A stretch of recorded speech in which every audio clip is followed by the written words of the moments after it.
Hi, quick video here on converting new age gas cans to the old style that have vents near the handles.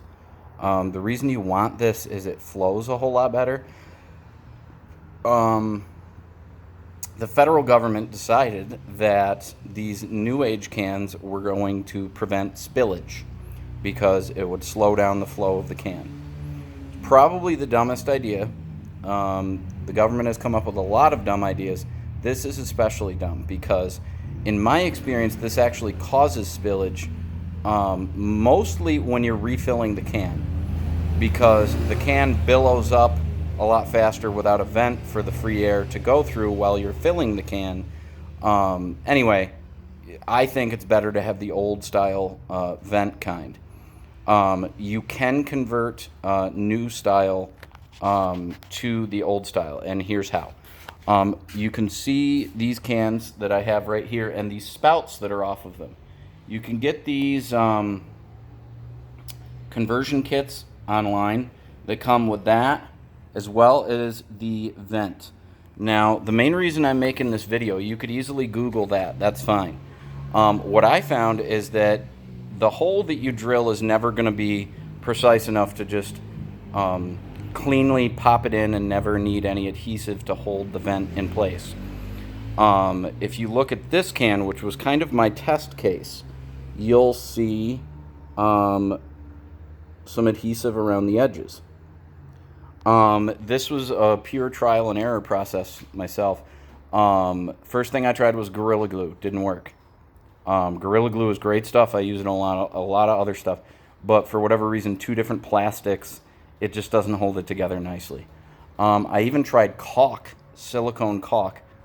Didn't work all that great. It worked a little better than the Gorilla Glue, but not that great.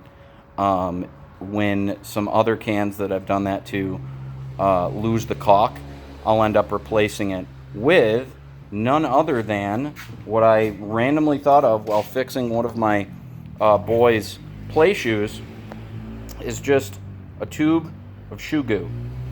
I randomly thought, oh, maybe I'll give that a try on the gas cans, and that's exactly the adhesive that you see at the back end of this small 1-gallon can that I use on 2-cycle fuel for things like my chainsaw and my weed eater.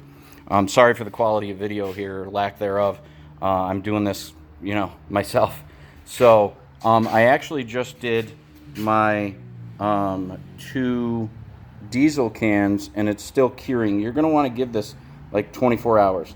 That's what the package says for how long for a shoe that you've glued with shoe goo to repair is 24 hours. So that's how long I gave this test case here before I finally did a little muscling on it to see if it would pop loose, and it did not. So I've done my 2 diesel cans, and I have a hole drilled here, and this one again is a little loose fitting, and I'm gonna kind of demonstrate where you want to put the adhesive on you'll see kind of a nipple here on what gets put into the can. This larger nipple right here gets put into the can, and then that's your vent to have air freely flow while you're refilling, and then not just the can for flow so it doesn't overflow, but while you're refilling something else, the flow rate will be a lot better. So this larger nipple, you just want to put shoe goo. Don't let it get inside of the hole, because then it'll just block up what you're trying to have free-flowing air to. Just around the outside of this larger nipple, and then after you get the shoe goo around the outside of that, you're just going to pop it into place right here and let it cure for 24 hours. And then once you do, you'll have turned a newer, awful to work with can into an old style can with a vent. These vents can be bought in like 10 packs, just the vents, if you're happy with the spout that you have.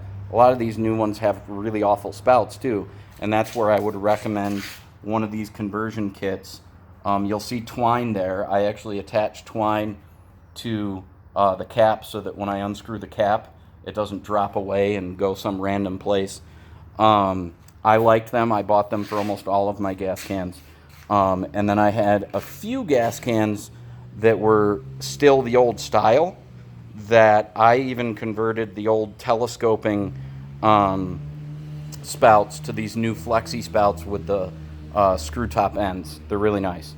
The whole conversion kit is something like 20 bucks, which sounds like a lot, but if you're converting one of these really awful cans to the old style that's a lot better, you'll be happy that you spent the money. And then I forget what a 10-pack of these vents cost. But anyway, that's how you're going to get it to adhese in there if your hole isn't... If you get a hole that was perfectly drilled and this just pops in place and feels great, good for you. I did not get it quite that precise, so I needed some adhesive to hold it in place. And the main purpose of this video, the adhesive you want to use is shoe goo.